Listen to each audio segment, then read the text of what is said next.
વિદ્યાર્થી મિત્રો, માયસેલ્ફ હાર્દિક સર, શ્રી સારસ્વત વિદ્યાલય વાપીમાં આપ સૌનું સ્વાગત છે.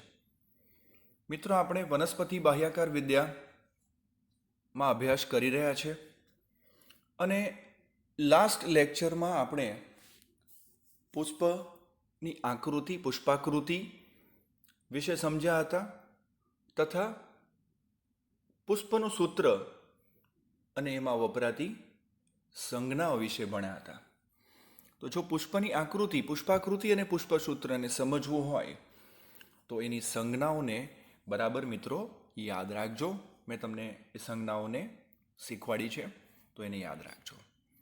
હવે આજે આપણે કેટલાક અગત્યના કુળ વિશે વાતો કરવાના છે, તો સૌ ધ્યાન આપે. એમાં કુળ છે ફેબેસી કુળ.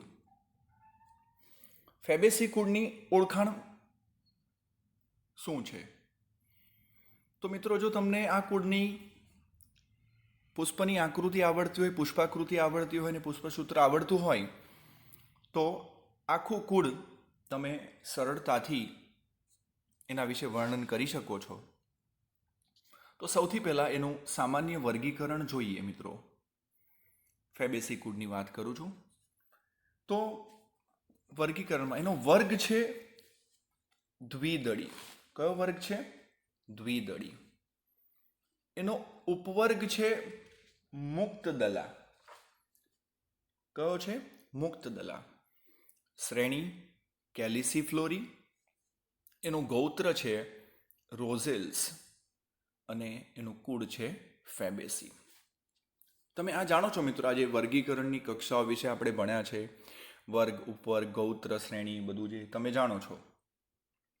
હવે સૌથી અગત્યની વાત, આમાં વર્ગ દ્વિદળી તમે વાંચ્યું ને, તો દ્વિદળી જોતાની સાથે જ ઘણા બધા ચિત્ર મગજમાં ક્લિયર થાય.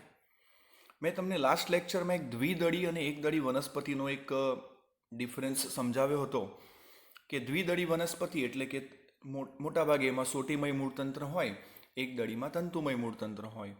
દ્વિદળીમાં મોટાભાગે જાલાકાર શિરાવિન્યાસ હોય, એક દળીમાં સમાંતર શિરાવિન્યાસ હોય. દ્વિદળીના પુષ્પો જે છે એ મોટાભાગે પંચ અવયવી હોય અને એક દળીમાં કેવા હોય તો એ ત્રિઅવયવી હોય. તો મિત્રો, આ જે છે એની વાતો મેં કરી હતી, એટલે ઘણું તમારી સામે ચિત્ર ક્લિયર થાય દ્વિદળી એકદળી આવતાની સાથે. હવે અહીં આકૃતિમાં મિત્રો તમે જોઈ શકો છો એની પુષ્પની આકૃતિ અને એનું પુષ્પ બતાવ્યું છે. પુષ્પનો ઊભો છેદ, એનું પુંકેસર, સ્ત્રીકેસર, બીજાશય વગેરેની રચના બતાવી છે. એના પરથી તમે આખું વર્ણન એનું કરી શકો છો. એટલે ઉદાહરણ એના ખાસ તમારે એના યાદ રાખવા. બરાબર છે? તો મિત્રો, એના પહેલાં વાનસ્પતિક લક્ષણોની વાત કરીએ તો આ જે ફેબેસી કુળ છે મિત્રો, ફેબેસી કુળ, એને બીજું પણ એનું એક નામ છે પેપિલિયોનેસી કુળ તરીકે પણ ઓળખાય છે. શું નામ છે? પેપિલિયોનેસી તરીકે પણ ઓળખાય છે. એટલે કે કઠોળ વર્ગનું કુળ. ખાસ કરીને કઠોળ તમે જાણો છો, વાલ, વટાણા, ચણા વગેરે કઠોળ વર્ગના કુળ તરીકે, વટાણાના કુળ તરીકે પણ એ જાણીતું છે. તો યાદ રાખવું, આવો પણ પ્રશ્ન આવી શકે છે. એનું નિવાસસ્થાન મિત્રો જોઈએ તો એ સમગ્ર વિશ્વમાં પથરાયેલ છે. એના વાનસ્પતિક લક્ષણોની વાત કરું છું, એ સમગ્ર વિશ્વમાં બધે જોવા મળે છે અને વૃક્ષ, ક્ષોભ, છોડ સ્વરૂપે જોવા મળે છે. કેટલીક આરોહી લતા સ્વરૂપે હોય છે. એટલે કયા સ્વરૂપે પૃથ્વી પર જોવા મળે એ પણ ખાસ યાદ રાખવું મિત્રો, ખાસ. બરાબર છે? એના પર્ણોની વાત કરીએ તો એના પર્ણો જે છે મિત્રો સાદા હોય, કાં તો પીછાકાર સંયુક્ત પર્ણ હોય. બરાબર? એકાંતરિક હોય, ગોઠવાયેલા. કંટકીય ઉપપર્ણો ધરાવે, જાલાકાર શિરાવિન્યાસ ધરાવે. તો મેં તમને કીધું ને કે દ્વિદળી આવે એટલે આ બધું તો તરત ક્લિયર થઈ જાય. પુષ્પીય લક્ષણોની વાત કરીએ તો એની અંદર તમારે વિન્યાસ યાદ રાખવાનો. અપરિમિત પુષ્પ વિન્યાસ હોય. એનું જે પુષ્પ છે, હવે બાકીના લક્ષણો, પુષ્પીય લક્ષણોની જેવી વાત આવે ને મિત્રો, એ તરત જ પુષ્પસૂત્ર પર નજર દોડાવવી તમારે. અહીં પુષ્પસૂત્ર દર્શાવ્યું છે, જો BR લખ્યું છે ને, BR એટલે બ્રેક્ટ. બ્રેક્ટ એટલે કે નિપત્ર. બરાબર છે? તો પુષ્પ એનું સંપૂર્ણ છે મિત્રો, સંપૂર્ણ છે. હા, અનિયમિત પુષ્પ છે. પુષ્પ કેવું છે? અનિયમિત પુષ્પ છે. અને ઉભયલિંગી છે. સંજ્ઞા જોઈ શકો છો, લિંગની સંજ્ઞા છે, ઉભયલિંગી છે. હા, ત્યારબાદ તમને દેખાય છે K5 અને યુક્ત બતાવ્યું છે. એટલે વજ્રપત્ર કેટલા છે? 5 છે. વજ્રપત્ર તમને આકૃતિમાં દેખાય છે, અહીં આ સૂત્રમાં દેખાય છે 5. અને એ કેવા છે? યુક્ત છે. બરાબર. સી જે છે, સી એટલે શું? કોરોલા. તો 1 + 2 + 2 એટલે 1 + 2 જે છે એ મુક્ત છે, પરંતુ બીજા 2 જે છે એ બ્રેકેટમાં બતાવ્યા છે. એનો મતલબ એ કેવા છે? યુક્ત છે. અને એ એટલે એન્ડ્રોશિયમ એટલે પુંકેસર જે છે એ 1 + 9 એટલે 1 + 9 જે છે એ બતાવ્યું છે. 9 જે છે એ બ્રેકેટમાં બતાવ્યા છે, એટલે એ શું છે? એ યુક્ત છે. અને G1, G1ની નીચે લીટી છે. G એટલે એ સ્ત્રી કેસરની વાત કરે છે, ગાયનોશિયમ. અને 1 એટલે કે 1 છે. અને જે એની નીચે શું કર્યું છે? હા, લીટી કરી છે. એની નીચે લીટી કરી છે એટલે શું સમજવાનું? એ કેવું છે? ઉર્ધ્વસ્થ છે કે અધસ્થ છે? એ ઉચ્ચસ્થ છે મિત્રો, ઉર્ધ્વસ્થ કહેવાય. બરાબર છે. તો આ સૂત્ર પરથી તમે એના પુષ્પના લક્ષણો બધા જ તરત જોઈ શકો છો. અને અહીંયા તમે પુષ્પની આકૃતિ જો, અત્યારે જે આપણે ચર્ચા કરીએ એ પ્રમાણે પુષ્પની આકૃતિ જો તો તમને ખ્યાલ આવશે. એના જે 4 ચક્રો જે ગોઠવાયેલા છે, પુષ્પસૂત્ર અને પુષ્પાકૃતિ પરથી તમે આખું જ વર્ણન બરાબર કરી શકો. પુષ્પાકૃતિ જે લખ્યું છે અહીંયા, એની ઉપર જ એક બીજું અલગ નાનકડું એક પાંખિયું દેખાય છે. એ શું બતાવે છે? એ નિપત્ર બતાવે છે. અહીં નિપત્રની હાજરી બતાવે છે. ઉપર માતૃ અક્ષનું ટપકું દેખાય છે તમને. બરાબર છે. તો આ થઈ ફેબેસી કુળની પુષ્પની આકૃતિ અને પુષ્પનું સૂત્ર. એના મિત્રો કેટલાક ઉદાહરણો જોઈએ. હવે ઉદાહરણની વાત કરીએ તો એના કેટલાક વૈજ્ઞાનિક નામો પણ આવશે, યાદ રાખશો. તુવર, તમે જાણો છો, મેં હમણાં જ વાત કરી ને કે કઠોળ કુળ તરીકે ઓળખાય છે ખાસ. તો કેજેનસ કજન તુવર, એનું વૈજ્ઞાનિક નામ મિત્રો યાદ રાખજો, કેજેનસ કજન. ચણા, સીસર એરિટિનમ એટલે ચણા. વટાણા, પિઝમ સેટિવમ. ચોળા, વિગ્ના સાઇનેન્સિસ. મગ, વિગ્ના રેડિએટસ. આજે મિત્રો હું બોલી ગયો, આ બધા એના વૈજ્ઞાનિક નામો છે. આજે હું બોલી રહ્યો છું એ વૈજ્ઞાનિક નામો છે, ખાસ યાદ રાખવા. અહીંયાથી ઘણા બધા પ્રશ્નો આવે છે. આ કુળની માહિતીમાં તમારે શું યાદ રાખવાનું? MCQ ક્યાંથી આવે? તો એનું પુષ્પનું સૂત્ર અને પુષ્પની આકૃતિ ખાસ યાદ રાખવાની છે. એની શ્રેણી અને ગોત્ર ખાસ યાદ રાખવાનું છે. હા, એ કુળનું કોઈ અન્ય નામ હોય તો યાદ રાખવાનું છે. અને એનું ઉદાહરણ પણ, એના ઉદાહરણો ખાસ યાદ રાખવાના છે. મિત્રો, એની આર્થિક ઉપયોગિતાની વાત કરીએ તો આર્થિક અગત્યતા એટલે શું ઉપયોગ છે એનો? તો કઠોળ, મેં તમને કીધું એમ કઠોળ તો છે જ, કઠોળના સ્ત્રોત તરીકે વાલ, વટાણા, મગ, ચણા વગેરે. તદુપરાંત કેટલીક વનસ્પતિ એવી છે કે જે ઘાસચારા તરીકે વપરાય છે. એમાં રેસ્બેનિયા છે, ક્રોટોલેરિયા છે, એ બધા ઘાસચારામાં આવશે. કેટલાક સુશોભનમાં પણ હોય છે. એમાં લ્યુપિન છે, સ્વીટ પી છે, બધા. કેટલાક રંગક તરીકે પણ વપરાય છે, કેટલાક ખાદ્ય તેલ માટે, મગફળી, સોયાબીન તમે જાણો છો, એ પણ કઠોળ વર્ગમાં આવે, ખાદ્ય તેલ તરીકે. કેટલાકમાંથી રેસાઓ મળે. તમે શણ નામ સાંભળ્યું છે, શણમાંથી રેસા મળે છે. કેટલાકમાં ઔષધ તરીકે, ઔષધીય ગુણ છે, ઔષધ તરીકે વપરાય છે. જેઠીમધ, તમે નામ સાંભળ્યું છે, જેઠીમધનું મૂળિયું. તો જેઠીમધ જે છે એ ઔષધ તરીકે પણ ઉપયોગી છે. તો આ થઈ મિત્રો એની આર્થિક અગત્યતા. એટલે કઠોળ એટલે વાલ, વટાણા, ચણા, મગ વગેરે એટલું જ નહીં, પણ એ સિવાય કેટલીક વનસ્પતિ એવી પણ છે આ કુળની કે જે અલગ અલગ આર્થિક મહત્વ ધરાવે છે. તો મિત્રો યાદ રાખજો આ ફેબેસી કુળ વિશેની માહિતી ખાસ. અને મેં કીધું તેમ કે પહેલું તમે વર્ગ દ્વિદળી એમ જોયું એટલે ઘણી બધી માહિતી અહીંયા તમારી ક્લિયર થઈ જવી જોઈએ. એનું પુષ્પસૂત્ર અને પુષ્પની આકૃતિ ખાસ કરવી મિત્રો. હવે મિત્રો વાત કરીએ કુળ સોલેનસી વિશે. કુળ છે સોલેનસી. તો ફરીથી હું એક જ વાત કરીશ કે કોઈ પણ કુળને યાદ રાખવું હોય તો એનું પુષ્પસૂત્ર અને પુષ્પાકૃતિ જો તમને આવડે તો આખા કુળનું વર્ણન સરસ રીતે કરી શકાય છે. તો ફરીથી એના વર્ગની વાત કરીએ, વર્ગીકરણમાં જોઈએ સામાન્ય સોલેનસીનું. તો વર્ગ દ્વિદળી, ઉપવર્ગ છે યુક્ત દલા, દલપત્રો યુક્ત એટલે કે જોડાયેલા. શ્રેણી છે બાયકાર્પેલિટી, ગૌત્ર છે એનું પોલિમોનિયલ્સ અને એનું કુળ છે સોલેનસી. ફરીથી કહું છું કે દ્વિદળી આવ્યું એ શબ્દની સાથે જ ઘણું બધું ક્લિયર થઈ ગયું. ફરીથી દ્વિદળી અને એકદળી વનસ્પતિનો જે મૂળ ડિફરન્સ છે એ ખ્યાલ આવી ગયો કે એના પર્ણો કેવા હશે, શિરાવિન્યાસ કેવો હશે, એનું મૂળતંત્ર કેવું હશે, હા, એની આખી ગોઠવણી કેવી હશે. બધા જ વિન્યાસ, એક શબ્દમાં જો કહું તો બધા જ વિન્યાસ જે આપણે શીખ્યા છે એ બધા વિન્યાસની વ્યાખ્યા મારે ફરીથી કરવાની જરૂર રહેતી નથી. એ તમને હવે ખ્યાલ આવે છે વિન્યાસ, જુદા જુદા વિન્યાસ તમે ભણ્યા છો. તો આગળ વધીએ. હવે એના વાનસ્પતિક લક્ષણોની વાત કરીએ મિત્રો. વાનસ્પતિક લક્ષણોની વાત કરીએ તો નિવાસસ્થાન આવે પહેલું. તો એ ખાસ કરીને ઉષ્ણકટિબંધ સમશીતોષ્ણ પ્રદેશમાં મોટા પ્રમાણમાં ફેલાયેલા હોય. સ્વરૂપ પ્રકારે જો જોઈએ તો એ મુખ્યત્વે શાખીય હોય, ક્યારેક આરોહી હોય, ક્ષુપ હોય કે નાના વૃક્ષ સ્વરૂપે મિત્રો એ હોય છે ખાસ કરીને. બરાબર. બટાટાનું કુળ છે ખાસ તો એ બટાટા ભૂમિગત હોય. તો આ એની એક ઓળખાણ છે, આનું સ્વરૂપ થયું. એના પર્ણો જોઈએ તો એના પર્ણો મિત્રો કેવા છે? સાદા પર્ણો છે.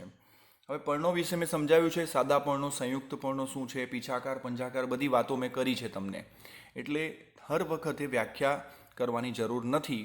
હું સાદા પર્ણ બોલું એટલે તમને ખ્યાલ આવી જાય. હું એકાંતરિક શબ્દ બોલું એટલે તમને પર્ણ વિન્યાસ યાદ આવવો જોઈએ. હું કોઈ પણ વિન્યાસ વિશે વાત કરું, હું જાલાકાર શિરા વિન્યાસ બોલું એટલે તમને ખ્યાલ આવી જાય કે આ કયા શિરા વિન્યાસની વાત ચાલે છે. બરાબર છે. તો એના પર્ણો કેવા છે? સાદા છે, એકાંતરિક છે, રોમમય છે, અનુપર્ણીય છે એટલે કે ઉપર્ણ હોતા નથી. જાલાકાર શિરા વિન્યાસ જોવા મળે. હવે એના પુષ્પીય લક્ષણોની જો મિત્રો વાત કરીએ, તો પુષ્પીય લક્ષણોને જોતા તરત જ આપણે પહેલાં તો એનો પુષ્પના સૂત્ર તરફ આપણે નજર દોડાવીએ. બરાબર. તો એકાકી પરિમિત પુષ્પ વિન્યાસ અથવા તો એક તો વિકાસી એક શાખી પરિમિત પુષ્પ વિન્યાસ ધરાવે છે અને એનું પુષ્પસૂત્ર છે એના પર ધ્યાન આપશો. EBR એવું લખ્યું છે. EBR એટલે શું? ઈ બ્રેક્ટેટ એટલે શું? અનિપત્રી. બરાબર. નિપત્ર છે, જોઈ લો આકૃતિમાં, પુષ્પની આકૃતિમાં કોઈ વધારાનું પાંખિયું નીચે દેખાતું નથી. ઉપર માતૃઅક્ષ દેખાય છે તમને, માતૃઅક્ષ દેખાય છે. બરાબર છે. ત્યારબાદ EBR પછી શું છે? પુષ્પ નિયમિત છે કે અનિયમિત છે? નિયમિતની સંજ્ઞા છે એટલે નિયમિત છે. ત્રીજા નંબર પર જાતિની વાત કરીએ તો એ કેવું દેખાય છે? દ્વિલિંગી છે. બરાબર છે. પછી K5 અને એ યુક્ત છે. કે એટલે વજ્રપત્ર 5 છે અને યુક્ત છે. બરાબર છે. યુક્ત વજ્રપત્રી છે. બરાબર છે. C એટલે દલપત્રો 5, એ પણ યુક્ત દેખાય છે. અને એ એટલે શું? એન્ડ્રોશિયમ એટલે પુંકેશરો પણ 5 બતાવ્યા છે, પણ એ મુક્ત છે. પરંતુ C અને એ ઉપર લીટી દેખાય છે એટલે એ કેવા થયા? દલ લગ્ન કહી શકાય. બંને જોડાયેલા છે. C અને એ જોડાયેલા છે. G2 યુક્ત છે. G એટલે શું? તો કે સ્ત્રીકેસર, ગાયનોશિયમ. અને 2 યુક્ત એટલે કે 2 છે, બરાબર. અને એ યુક્ત છે. બરાબર. યુક્ત સ્ત્રીકેસરી તમે કહી શકો. અને ફરીથી જીની નીચે લીટી છે એટલે બીજા એનું કેવું થવાનું છે? ઉચ્ચસ્થ થવાનું છે. બરાબર છે. અહીંયા તમે આકૃતિમાં બીજા શયનો આડો છેદ તમને દેખાય છે. બરાબર. આકૃતિની અંદર એ 2 બીજાશય ધરાવે છે. દ્વિકોટરીય છે, 2 છે અને ઉચ્ચસ્થ છે, ઉર્ધ્વસ્થ છે. આકૃતિમાં, પુષ્પની આકૃતિમાં તમે જોઈ શકો છો આખી રચના કે અહીંયા નિપત્ર નથી. એના કે વજ્રપત્રોની સંખ્યા તમે આખી જોઈ શકો છો. આ પંચકોણ જેવો બને છે. એમાં સૌથી બહારના 4 ચક્રોના ક્રમ તો તમને યાદ છે જ. પ્રથમ ક્રમનું વજ્રચક્ર, બીજું દલચક્ર, ત્રીજું પુંકેસર ચક્ર, ત્યારબાદ પુંકેસર ચક્ર ત્રીજું અને ચોથું સ્ત્રીકેસર ચક્ર. એ જ ક્રમમાં યાદ રાખવાનું છે અને એ જ ક્રમમાં અંદર ગોઠવાયેલા હોય છે. બરાબર છે. બરાબર મધ્યમાં તમે પેલી બ્લેક રિંગ જોઈ શકો છો. બરાબર મધ્યની અંદર શું છે? એ સ્ત્રીકેસર ગોઠવાયેલું છે. તો મિત્રો આ થઈ સોલેનસીની વાત. એનું પુષ્પસૂત્ર અને પુષ્પની આકૃતિ. હવે એના ઉદાહરણોને યાદ કરીએ એટલે થોડો ખ્યાલ વધારે આવે. તો આ બટાટાના કુળ તરીકે ઓળખાય છે ખાસ કરીને. એનું વૈજ્ઞાનિક નામ તમે જાણો છો, સોલેનમ ટ્યુબરોઝમ. ત્યારબાદ ટામેટા, સોલેનમ લાઇકોપર્સિયમ. રીંગણ આ પણ આવી ગયું છે નામ, સોલેનમ મેલોન છે ને. વૈજ્ઞાનિક નામ વિશે મિત્રો વાત કરી હતી આપણે પ્રથમ ચેપ્ટરમાં.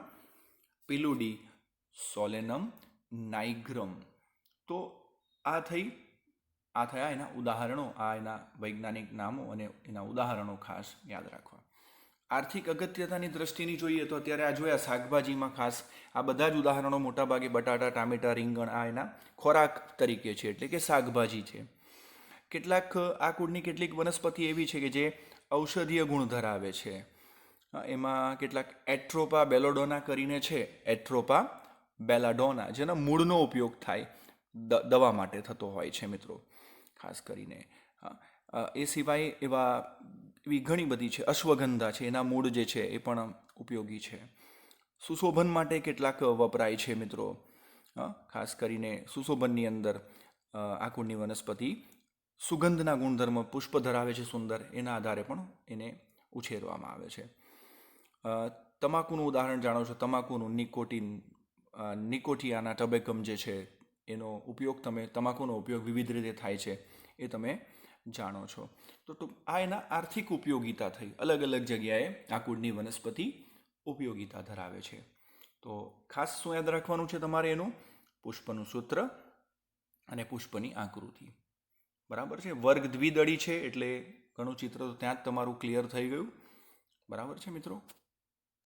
હવે વાત કરીએ મિત્રો લિલિએસી કુળની. લીલી કુળ તરીકે પણ ઓળખાય છે. લિલિએસી કુળ. હવે વર્ગીકરણ જોઈએ. એનું સામાન્ય વર્ગીકરણ પર ધ્યાન આપશો. વર્ગ છે એકદળી. વર્ગ એકદળી મિત્રો આગળ જે જોયું એમાં તમે જોયું કે દ્વિદળી આવતું હતું, એટલે દ્વિદળી આવતું હતું, ઘણા ચિત્ર ક્લિયર થતા હતા. અહીંયા એક દળી આવતાની સાથે જ મગજમાં તમને ઘણું ક્લિયર થઈ ગયું હશે કે સમાંતર શિરાવિન્યાસ હોય, તંતુમય મૂળતંત્ર હોય, પુષ્પમાં મોટાભાગે ત્રિઅવયવી હોય. બરાબર. એક દળી બીજમાં એટલે એક જ બીજપત્ર ધરાવે. આ બધી એક દળી વિશેની જેટલી પણ માહિતી છે તરત જ મગજ પર સ્ક્રીન પર આવી જવી જોઈએ. એની શ્રેણી છે કોરોનેરી, કુળ છે એનું લિલિએસી. બરાબર છે મિત્રો. એના વાનસ્પતિક લક્ષણોને વાત કરીએ, બરાબર, તો એ સમગ્ર વિશ્વમાં મોટા ભાગમાં પથરાયેલું, એટલે આખા વિશ્વમાં પથરાયેલું છે. મોટાભાગે વિશ્વના બધા જ ભાગમાં જોવા મળે છે. એવું કેમ યાદ રાખવું મિત્રો કે બધી જ વનસ્પતિ બધે જોવા મળતી નથી, એટલે એનું નિવાસસ્થાન જાણવું ખૂબ જરૂરી બને છે. તો આ જે છે એ સમગ્ર વિશ્વમાં જોવા મળે છે, મોટાભાગે સર્વત્ર પથરાયેલા છે. બરાબર છે. સ્વરૂપ પ્રકારની વાત કરી તો એ શાકીય છે, કેટલાક આરોહી છે. બરાબર. કેટલાક મરુદભીજ છે, કંદ સ્વરૂપે, ગાંઠામૂળી સ્વરૂપે હોય, એના દ્વારા પ્રજનન કરે, સ્વરૂપ થયા. એના પર્ણો જે છે મિત્રો, પર્ણ સાદા છે, એકાંતરિક છે, અનુપપર્ણીય છે. બરાબર. સમાંતર શિરાવિન્યાસ ધરાવે છે, એક દળીનું લક્ષણ છે તો તમે જાણો છો. એનો પુષ્પ વિન્યાસ જે છે એકાકી છે, કક્ષીય હોય, કલગી છત્રક પ્રકારનો હોય, ક્યાં તો સૂકી પ્રકારનો હોય. તો એ આકૃતિમાં તમને એનું દેખાય છે, શાખા પર પુષ્પની કલિકાઓ દેખાય છે અને એ પુષ્પ વિન્યાસ આકૃતિમાં દેખાઈ રહ્યો છે તમને. જુદા જુદા પ્રકાર છે એમાં પુષ્પ વિન્યાસના. કલગી છે, છત્રક છે, આમાં તમને કલગી જેવી દેખાઈ રહી છે, સૂકી પ્રકાર છે. બરાબર છે. તો આ થઈ એની સામાન્ય માહિતી. બરાબર છે. અહીંયા પુષ્પ સંપૂર્ણ છે. હવે એના પુષ્પીય લક્ષણ તરફ જો જોઈએ તો પુષ્પ સૂત્ર જોઈએ તો એને BR લખ્યું છે. BR એટલે કે બ્રેક્ટ એટલે નિપત્ર. તમે આકૃતિમાં જોજો એક વધારાનું નીચે પાંખિયું દેખાતું છે અહીંયા નિપત્રો દેખાય છે. બરાબર છે. હવે પુષ્પ જે છે મિત્રો સંપૂર્ણ છે, નિયમિત છે, દ્વિલિંગી એટલે કે ઉભયલિંગી દેખાય છે. પુષ્પસૂત્ર પર ધ્યાન આપશો. ત્રિઅવયવી છે. બરાબર છે. ત્રિઅવયવી મેં તમને કીધું ને કે એક દળીના લક્ષણો તરત જ યાદ રાખવા. નિપત્રયુક્ત છે, અધોજાયી પુષ્પ દેખાય છે. તો આ એના બીજું એક અગત્યની વાત, અહીં તમને દલપત્ર અને વજ્રપત્ર ક્લિયર નહીં દેખાશે એ બે સંયુક્ત રીતે જોડાઈને પરિપુષ્પ નામની રચના બનાવે છે. મેં તમને જ્યારે સંજ્ઞા ચલાવી હતી ત્યારે વાત કરી હતી પરિપુષ્પની સંજ્ઞા પી એવું કીધું હતું. તો જ્યારે દલપત્ર અને વજ્રપત્ર સંયુક્ત રીતે જોડાઈને જે રચના બનાવે એટલે તમે ક્લિયર ન કરી શકો કે ભાઈ એ દલપત્ર અને વજ્રપત્ર બંને ફ્યુઝ થઈ ગયા હોય એકબીજામાં. તો એ જે રચના બને એને શું કહેવાય? પરિપુષ્પ તરીકે ઓળખાય. ઇંગ્લિશમાં એને પેરિયન્થ કહેવાય. તો એની સંજ્ઞા પી તરીકે લેવાની છે. બરાબર છે. તો આ જે પુષ્પસૂત્ર જોતાની સાથે તમને અહીંયા દલપત્ર કે વજ્રપત્રની સંજ્ઞાઓ નહીં દેખાશે મિત્રો. અહીંયા કેલિક્સ કોરોલા તમને કે અને સી નહીં આવશે, અહીંયા પી દેખાશે. એટલે તરત જ ખ્યાલ આવી જાય કે અહીં પરિપુષ્પ છે. તો P3+3 લખ્યું છે, 3+3 અને A3+3 એનો મતલબ શું છે કે પરિપુષ્પ 3+3 અને એ જે છે પુંકેસર 3+3 અને એ જોડાયેલા છે. તો આકૃતિમાં તમે જોઈ શકો છો કે આ 3 જે છે, આ 3 પરિપુષ્પ અને એ જે પુંકેસર સાથે જોડાયેલી રચના તમને દેખાય છે. 3 જોડાયેલા છે અંદર. આ નીચે તમે નિપત્રનું પાંખ્યું પણ જોઈ શકો છો. આકૃતિ ખાસ પુષ્પની યાદ રાખશો મિત્રો. હવે G3, G એટલે ગાયનોશિયમ, સ્ત્રીકેસર 3 છે, યુક્ત છે અને નીચે લીટી છે. એટલે શું સમજવાનું છે મિત્રો? એ ઉચ્ચસ્થ છે, ઉર્ધ્વસ્થ છે. એના ઉદાહરણો તરફ નજર કરીએ મિત્રો. ઉદાહરણ તો એ ડુંગળી, એલિયમ સેપા નામ તમે સાંભળ્યું જ છે. ડુંગળીનું વૈજ્ઞાનિક નામ એલિયમ સેપા. કુવારપાઠું ખૂબ જાણીતું છે. એલોવેરા, સતાવરી ઔષધીય ગુણધર્મો ધરાવે છે આ મિત્રો. એસ્પરેગસ રેસિમોસસ, એસ્પરેગસ રેસિમોસસ. અન્ય ઉદાહરણ છે એનું વચનાગ, ગ્લોરિયોસા, સુપરબા. તો આ જે વૈજ્ઞાનિક નામો છે મિત્રો યાદ રાખજો વારંવાર. ખાસ મિત્રો પ્રશ્નો અહીંથી આવે છે. એની પુષ્પની આકૃતિ, પુષ્પસૂત્ર અને આ બધા ઉદાહરણો પરથી ખાસ પ્રશ્નો આવે છે. હવે એના આર્થિક અગત્યતાની વાત કરીએ. આર્થિક અગત્યતાની જો મિત્રો વાત કરીએ તો આ ખોરાક તરીકે તો છે જ. એ સિવાય કેટલાક ઔષધીય ગુણધર્મો ધરાવે છે. ઔષધીય ગુણધર્મમાં કુવારપાઠું તમે જાણો છો. એ સિવાય તમને ખ્યાલ છે કે ગાર્લિક એટલે કે એમાં લસણની વાત કરીએ, ગાર્લિક, બરાબર. તો એ એલિયમ સટાઇવમ એનું નામ છે. ખાસ કરીને હૃદય રોગમાં છે, સંધિવામાં છે, ડાયાબિટીસ માટે ખૂબ ઉપયોગી છે. આ ગ્લોરિયોસા સુપરબા જે વાત કરી એ ખાસ કરીને લેપ્રસીમાં વપરાય છે. કે ઘણીવાર સાપ છે, વીછી છે, એના કરડવામાં પણ ઔષધ તરીકે ઉપયોગી નીવડે છે ખાસ કરીને, બરાબર. એ સિવાય મિત્રો આના ઘણા બધા અન્ય ઉપયોગો પણ છે. તો ખાસ ઔષધીય ગુણધર્મો છે, ખોરાક તરીકે ઉપયોગી છે. તો એનું પુષ્પસૂત્ર અને પુષ્પની આકૃતિ ખાસ યાદ રાખવી. લિલિએસી કુળ, લીલી કુળ તરીકે પણ ઓળખાય છે. મિત્રો આગળ વધીએ. ક્રુસિફેરી કુળ. ક્રુસિફેરી કુળ મિત્રો એને રાયના કુળ તરીકે પણ ઓળખાય છે અથવા તો એને બ્રાસિકેસી કુળ તરીકે પણ ઓળખાય છે. આકૃતિ જોતાની સાથે તમને કંઈક યાદ આવશે કે આપણે જ્યારે બધી સંજ્ઞા જોઈ હતી ત્યારે એક ઉદાહરણ પુષ્પાકૃતિનું મેં સમજાવ્યું હતું. તો એ જ આકૃતિ છે આ, બરાબર. રાયની પુષ્પાકૃતિ છે. તો આ રાયના કુળ તરીકે જાણીતું છે ક્રુસિફેરી કુળ. એનું વર્ગીકરણ જોઈએ તો દ્વિદળી છે. ઉપવર્ગ મુક્ત દલપત્રી અથવા તો પોલીપેટાલી કહી શકાય. પોલીપેટાલી. શ્રેણી છે થેલેમીફ્લોરી. ગોત્ર છે એનું પેરાઇટેલ્સ. મિત્રો આના વનસ્પતિના અંગો જે છે ને ખાસ તો એમાં તીવ્ર વાસ ધરાવે છે. એની એક ઓળખાણ છે, તીવ્ર વાસ ધરાવે છે. અને એ જે વાસ છે એ સલ્ફરયુક્ત ગ્લુકોસાઇડ ઘટકની હાજરીના પરિણામે હોય છે ખાસ. એની ખાસ ઓળખાણ જોઈએ તો એનો પુષ્પવિન્યાસ જે છે લાક્ષણિક કલગી પ્રકારનો હોય. આપણે એનું પુષ્પસૂત્ર જોઈએ તો ખ્યાલ આવશે એના બાકીના લક્ષણોને. તો પુષ્પ કેવું છે અહીંયા? નિયમિત દેખાય છે મિત્રો. કેવું છે? નિયમિત હોય છે, બરાબર. ત્યારબાદ દ્વિલિંગી, ઉભયલિંગી દેખાય છે, બરાબર. કે 2+2 એટલે વજ્રપત્ર કેટલા છે? 4 છે. 2 ને 2 4. સી દલપત્ર 4 છે. એ પુંકેસર 2+4 અને જી સ્ત્રીકેસર 2 યુક્ત છે. નીચે લીટી છે એટલે કેવું છે? ઉચ્ચસ્થ છે, ઉર્ધ્વસ્થ છે. આ વાત આપણે આકૃતિમાં સમજ્યા હતા. ગ્રીન કલરના જે પાર્ટ દેખાય છે 4 જોઈ શકો છો એ વજ્ર ચક્ર છે. યલો કલરનો પાર્ટ છે એ શું છે? એ દલચક્ર છે, બરાબર. અને તમને પુંકેસર દેખાય છે. પુંકેસર કેટલા છે? 2+4 દેખાય છે. હા, રેડ કલરના દેખાય છે 4 સ્ત્રીકેસરની પાસે છે અને 2 સાઈડ ઉપર દેખાય છે એટલે 2+4 છે. અને મધ્યમાં 2 સ્ત્રીકેસર દેખાય છે અને એ કેવા છે? ઉર્ધ્વસ્થ છે, ઉચ્ચસ્થ છે. તો હવે તમને આ ખ્યાલ આવ્યો છે. ઉદાહરણ લઈએ તો એ રાઈનું કુળ છે, ખાસ રાઈ, બ્રાસિકા નાઇગ્રા. અલગ અલગ પ્રકારની રાઈમાં પણ ઘણી બધી વેરાયટી આવે છે મિત્રો.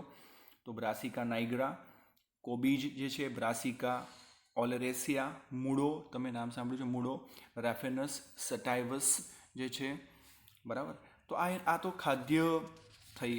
એનું પણ ઘણું બધું મહત્ત્વ છે મિત્રો. આ ખાદ્ય ઉપયોગ થયો. ઔષધીય ઉપયોગ પણ છે ખાસ એનો, અલંકારી ઉપયોગ પણ છે, ઓર્નામેન્ટલ પણ વેલ્યુ ધરાવે છે. આગળ વધીએ મિત્રો. માલવેસી કુળ. માલવેસી કુળ જે છે મિત્રો એ ખાસ કરીને કપાસના કુળ તરીકે, કોટન કપાસના કુળ તરીકે પણ ઓળખાય છે. એનું વર્ગીકરણ જોઈએ તો વર્ગ દ્વિદળી, ઉપવર્ગ છે મુક્તદલા, હા, શ્રેણી થેલેમીફ્લોરી, ગૌત્ર માલ્વેલ્સ અને કુળ છે એનો માલવેસી. બરાબર છે. મુખ્ય મિત્રો 3 કુળને ખાસ યાદ રાખવાના છે તમારે. સોલેનસી, લિલિએસી અને ફેબેસી કુળ ખાસ યાદ રાખવાના છે. આ બીજા વધારાના કુળો છે, એની થોડી માહિતી યાદ રાખશો. તો આ થઈ એનું વર્ગીકરણ. આ કુળની ઓળખાણ મિત્રો ખાસ જોઈએ તો એક આર્થિક રીતે મહત્વ ધરાવે છે. એના તંતુ રેસા ઉત્પન્ન કરે છે. કોટનનું કીધું ને, કપાસનું કુળ છે એટલે તંતુ રેસા ઉત્પન્ન કરે છે.